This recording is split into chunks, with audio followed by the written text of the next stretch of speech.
සුබ දවසක් ඔයාලා හැමෝටම. ඉතින් cook with family SNN මගේ YouTube channel එකට ඔයාලා හැමෝම ආදරෙන් පිළිගන්නවා. ඉතින් අද මම වෙනස්ම විදිහේ තවත් රෙසිපි එකක් අරගෙන ඇවිල්ලා තියෙන්නේ. ඕගොල්ලන්ට අද මම කියා දෙන්න හදාන්නේ ගෙදරදී කොහොමද jelly layers හදාගන්නේ කියලා. ඉතින් හරිම රසයි, ඒ වගේම හරිම ලස්සනයි. ඔයාලගේ දරුවෝ ගොඩාක් කැමති වෙයි මේ විදිහේ දෙයක් හදලා දෙද්දි. ඉතින් අපි බලමු කොහොමද මේක හදාගන්නේ කියලා, මොනවාද අපිට හදාන්න අවශ්‍ය වෙන ද්‍රව්‍ය කියලා. ඉතින් අපිට අවශ්‍ය වෙනවා මිල්ක් මේඩ්. ඉතින් මිල්ක් මේඩ් යොදා ගනිද්දී ඕනම බ්‍රෑන්ඩ් එකක මිල්ක් මේඩ් එකක් ඕගොල්ලන්ට මේකට යොදා ගන්න පුළුවන්. ඒ වගේම මම මෙතන බ්ලැක්බෙරි දම්පාට බීම බෝතලයක් අරන් තියෙනවා. මොකද මට දම්පාට ජෙලි හම්බුන්නේ නැහැ. ඒ වගේම අපිට වැනිලා අවශ්‍ය වෙනවා. ඒ වගේම ඕගොල්ලෝ කැමති වර්ණයේ ජෙලි මේකට යොදා ගන්න පුළුවන් කැමති ෆ්ලේවර් එකකින්. ඒ වගේම මද රස්නි උණු වතුර ඕනේ. මොකද මේ ජෙලි හැම පැකට් එකකටම මද රස්නි උණු වතුර කෝප භාග ගන්න ඕනේ. ඉතින් මම මෙෂරින් කප් වලින් නන්න තමයි අරගෙන තියෙන්නේ. ඒ වගේම ජෙලටින් අවශ්‍ය වෙනවා. ඉතින් මේ ජෙලටින් අපි යොදා ගන්න ඉක්මනින්ම ජෙලි එක සෙට් කරගන්න. ඉතින් ගොඩක්ම ලේසි අපිට ජෙලි එකට ජෙලටින් යොදා ගන්න එක. ඒ වගේම මම මෙන්න මේ විදිහේ මෝල්ඩ් එකක් අරගෙන තියෙන්නේ මගේ ජෙලි ටික හදා ගන්න පුළුවන් ප්‍රමාණයට. ඉතින් මේ විදිහේ මෝල්ඩ් එකක් ඔයගොල්ලෝගේ වලල නැත්තම් ඔයගොල්ලන්ට වෙනම භාජනයක් මේකට පාවිච්චි කරන්න පුළුවන්. ඉතින් කේක් ට්‍රේ එකක් හෝ ප්ලාස්ටික් වෙනම පොඩි භාජනයක් මේකට පාවිච්චි කරන්න පුළුවන්. ඉතින් ඔන්න ඔය ටික තමයි අපිට ජෙලි ලේයර්ස් හදාගන්න අවශ්‍ය වෙන ද්‍රව්‍ය. අපි ඉතින් බලමු කොහොමද දැන් ජෙලි ලේයර්ස් හදාගන්නේ කියලා.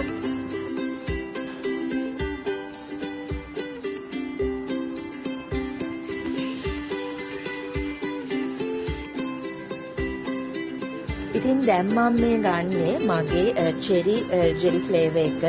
ඉතින් රතු පාට ජෙලි ෆ්ලේවර් එක තමයි ගන්නෙ. ඉතින් මම මේ පැකට් එක මේ විදිහට කඩලා මේ විදිහට භාජනයකට එකතු කරගන්නවා.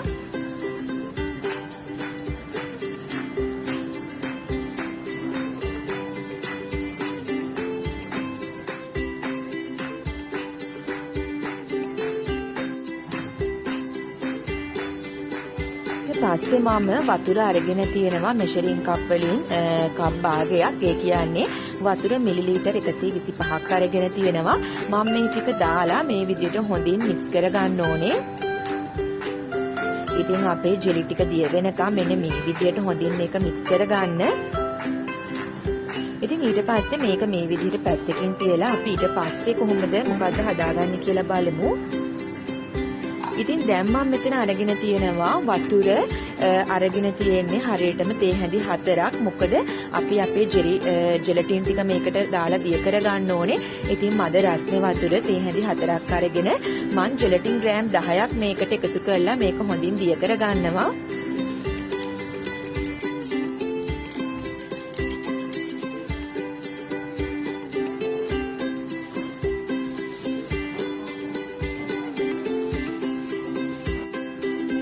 ඉතින් ඊට පස්සේ දිය කරගත්තු ජෙලටින් මිශ්‍රණයට අපි අපේ මිල්ක් මේඩ් එක දාගන්න ඕනේ. ඉතින් මම මෙතන මිල්ක් මේඩ් අරගෙන තියෙනවා මේ විදිහේ ටින් එකක්. ඉතින් මම මේ මිල්ක් මේඩ් එක ඔක්කොම මේකට එකතු කරගෙන මම මේක හොඳින් මික්ස් කරගන්නවා.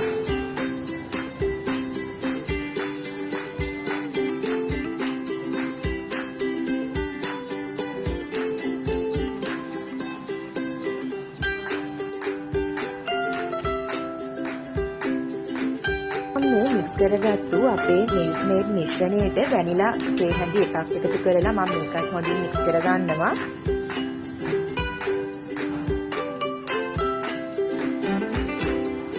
ඉතින් ඊට පස්සේ මම මෙතන හදාගත්තු මගේ රතු පාට ජෙලි මිශ්‍රණය කප් දෙකකට භාගෙ සමසමව බෙදාගෙන දාලා තියෙන්නේ. මම මේ එක මිශ්‍රණයකට මේ විදිහට හදාගත්තු මිල්ක් මේඩ් දාගන්නවා. හරියටම තේ හැඳි 5ක් විතර දාලා මේක මේ විදිහට හොඳින් මික්ස් කරගන්නවා.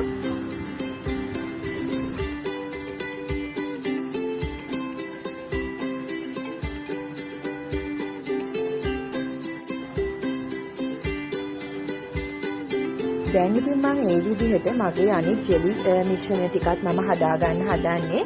ඉතින් මම මෙතන එකතු කරගන්නවා මම කොළ පාටින් අරන් තියෙනවා ලෙමන්. ඒ වගේම තැඹිලි පාටින් අරන් තියෙනවා ඔරෙන්ජ්. ඉතින් මේ ෆ්ලේවර්ස් වලින් තමයි මම අරගෙන තියෙන්නේ. ඉතින් හරියට මම වතුර මිලිලීටර් 125 ගානේ දාලා මේක පැකට් එක ගානේ මම හොඳින් දිය කරගන්නයි හදන්නේ. ඉතින් ඉතින් ඕගොල්ලොත් මේ කියන ක්‍රමවලටම මේක කරන්න. මොකද වතුර ගොඩාක් වැඩි කරගන්න එපා. එහෙම වුණොත් අපිට මේ ජෙලි එක සෙට් වෙන්නේ නැහැ හරියට. මේ දාන ප්‍රමාණයන් වලට වතුර දාලා එකතු කරගෙන මේක හදාගන්න එක තමයි ගොඩක්ම ලේසි.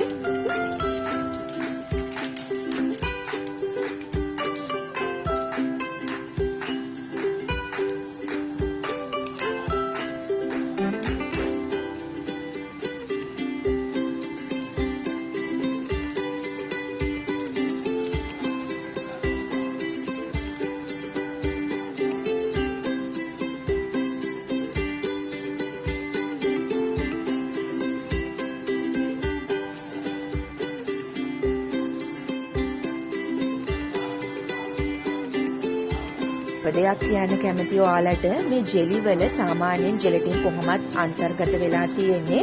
ඒ වුණාට අපි තවත් ජෙලටින් දාගන්නේ මේ ජෙලි එක හොඳින් සෙට් කරගන්න ඕනේ හින්දා. ඒ නිසා මම මෙන්න මේ විදිහට වතුර තේ හැඳි 4ක් අරගෙන මම මේ තේ හැඳි 4ට ජෙලටින් ග්‍රෑම් 10ක් දාලා මේ විදිහට හොඳින් දිය කරගන්නවා.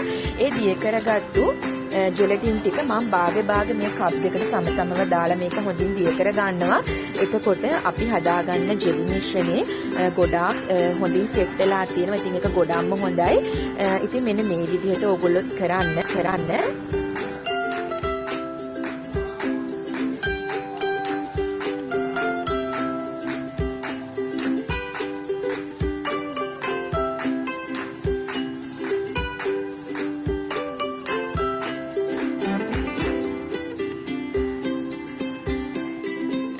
මම මේ කරන්න හදන්නේ මම අර රතු පාට මිශ්‍රණය එකතු කරා විදිහටම මම මේ හදාගත්තු මගේ තැඹිලි පාට ජෙලි මිශ්‍රණයත් වෙන වෙනම කප් දෙකකට සමානව එකතු කරගෙන තියෙන්නේ. ඉතින් ඒකට මිල්ක් මේඩ් මම තේ හැඳි 5ක් එකතු කරගෙන මේ විදිහට හොඳින් මේක මික්ස් කර ගන්නවා.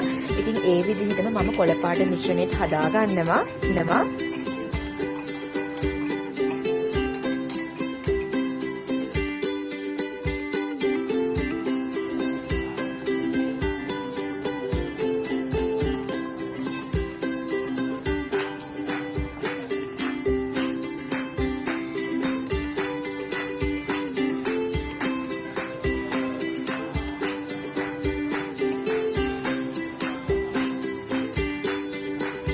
ඉතින් ඕගොල්ලන්ට පේනවා ඇති මිල්ක් මේඩ් මේ විදිහට එකතු කරගත්තාම මේකේ පාට ටිකක් වෙනස් වෙනවා. ඉතින් අපිට වෙනස්ම විදිහේ වර්ණවත් පාට ගන්න ඕනේ හින්දා තමයි මේ විදිහට කරන්නේ. ඉතින් ඊට පස්සේ අපි මොකද්ද කරන්න ඕනේ කියලා බලමු.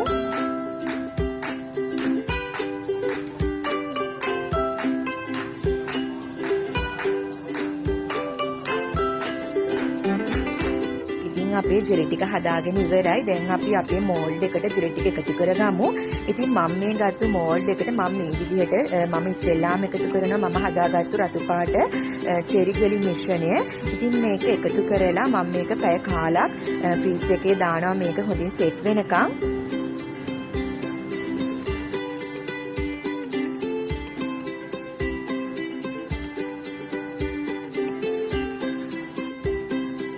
මේ දැන් ඕගොල්ලන්ට පේන්නේ පැය කාලයකට පස්සේ අපේ ජෙලි එක හොඳින් සෙට් වෙලා තියෙනවා. මෙන්න මේ විදිහට ජෙලි එක හොඳින් සෙට් වෙනකන් අපි මේක ෆ්‍රීස් එකේ තියන්න ඕනේ.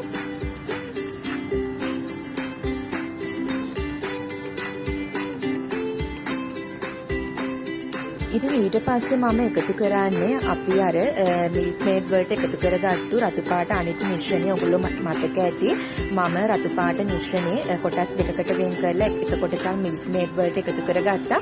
අන්න ඒ මිශ්‍රණය තමයි මම දැන් මේ විදිහට එකතු කරගන්නේ. ඉතින් මේකත් පැය කාලක් හොඳින් සෙට් වෙනකම් ෆ්‍රීස් එකේ තියන්න ඕනේ. ඉතින් දැන් මේ ඔයගොල්ලන්ට පේන්නේ මේ විදිහට පැය කාලයකට පස්සේ අපේ ජෙලි මිශ්‍රණය කොහොමද සෙට් වෙලා තියෙන්නේ කියලා. ඉතින් මේ විදිහට අපි හදාගත්තු හැම ෆ්ලේවර් එකක්ම මේ විදිහට එකතු කරගෙන මේක හොඳින් සෙට් වෙනකම් ෆ්‍රීස් එකේ තියන්න ඕනේ.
මේ දැන් මම එකතු කරන්නේ අවසාන අපේ ජෙලි ෆ්ලේවර් මිශ්‍රණය.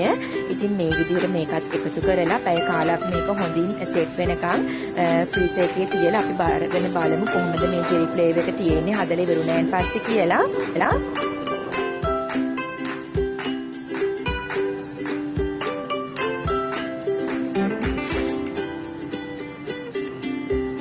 ඉතින් දැන් මේ ඕගොල්ලන්ට පේන්නේ මම මේ විදිහට හදාගත්තු අපේ ජෙලි එක. ඉතින් මම ඔක්කොම ෆ්ලේවර්ස් ටික මේකට එකතු කරලා හැම පාටක්ම එකතු කරලා මම මේක හොඳින් හදාගෙන තියෙන්නේ. දැන් අපිට මේක ගලව ගන්න පුළුවන්. දැන් මේක මේ විදිහට හොඳින් සෙට් වෙනකන් ෆ්‍රිජ් එකේ සාමාන්‍යයෙන් මේ ඔක්කොම මිශ්‍රණ එකතු කරාන් පස්සේ ඕගොල්ලෝ පැයක් විතර තියන්න. තියලා තමයි මේ විදිහට ගලව ගන්න ඕනේ. ඉතින් දැන් මේ අන්තිමේටම පේන්නේ අපි අන්තිමේටම හදාගෙන ගලවගත්තු අපේ ජෙලි ලේයර්ස් එක. ඉතින් හරිම ලස්සනයි. ඒ වගේම හරිම රසවත්. ඕගොල්ලොන්ට ගෙදරදී හදලා බලන්න පුළුවන්. ඉතින් ඕගොල්ලෝ තාමත් මගේ channel එක subscribe කරලා නැත්නම් අනිවාර්යයෙන්ම subscribe කරන්න. ඒ වගේම bell icon එක press කරන්න අමතක කරන්නත් එපා. ඒ වගේම like කරන්න, comment කරන්න, share කරන්න. ඉතින් මේ වගේ තවත් වෙනස්ම විදිහේ අලුත් recipe එකක් අරගෙන ඔයාලව මුණ ගැහෙන්න වෙනකම් ඔයාලා හැමෝටම සුබ දවසක්. මගේ නම නිශාන්ති.